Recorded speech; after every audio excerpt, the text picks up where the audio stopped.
લગ્નની વાત આવે, પતિ પત્નીના સંબંધોની સમજદારીની વાત આવે ત્યારે કેવા સંબંધો હતા સાહેબ. આ ધરતીના હાવ ગામડાના અભણ માણસો, આપણા વડીલોને સલામ એટલે કરવી પડે કે ગામડાના અભણ માણસો અને કેવી ઘટનાઓ થઈ હોય. સમજદારી કોને કહેવાય, દાંપત્ય જીવન કોને કહેવાય. પત્નીને કેન્સરનો રોગ લાગુ પડ્યો, નાનો માણસ ગામડામાં રહીએ અને પોતાની પાસે હતી એટલી 5-10 લાખની પ્રોપર્ટી વેચી મારી.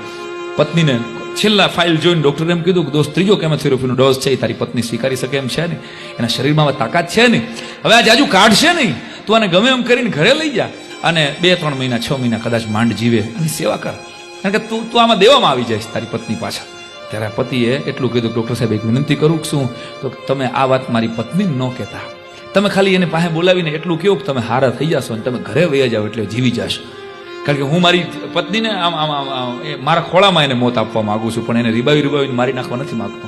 ટૂંકમાં વાત કરું, ડોક્ટર ખોટું બોલ્યા, ઘરે ગયા અને પત્ની પછી તો આ માણસે નક્કી કર્યું કે હવે મજૂરી છોડી દેવી છે. ક્યાંક હું મજૂરીએ ગયો અને મારી પત્નીના છેલ્લા શ્વાસ થઈ જાય તો મને સાલું જિંદગીભર અફસોસ થઈ જાય, એટલે મજૂરી છોડી દે છે, ઘરકામ કરે છે સાહેબ. આ દેશનો હાવ અભણ પતિ પત્નીની એક આ ઘટના.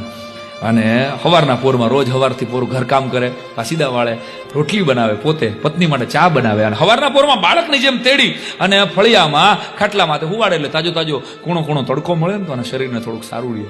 એમાં એક દિવસ સવારના પોરમાં એ પોતે પતિ બાઈ માણાનો પોતાની પત્નીનો સાડલો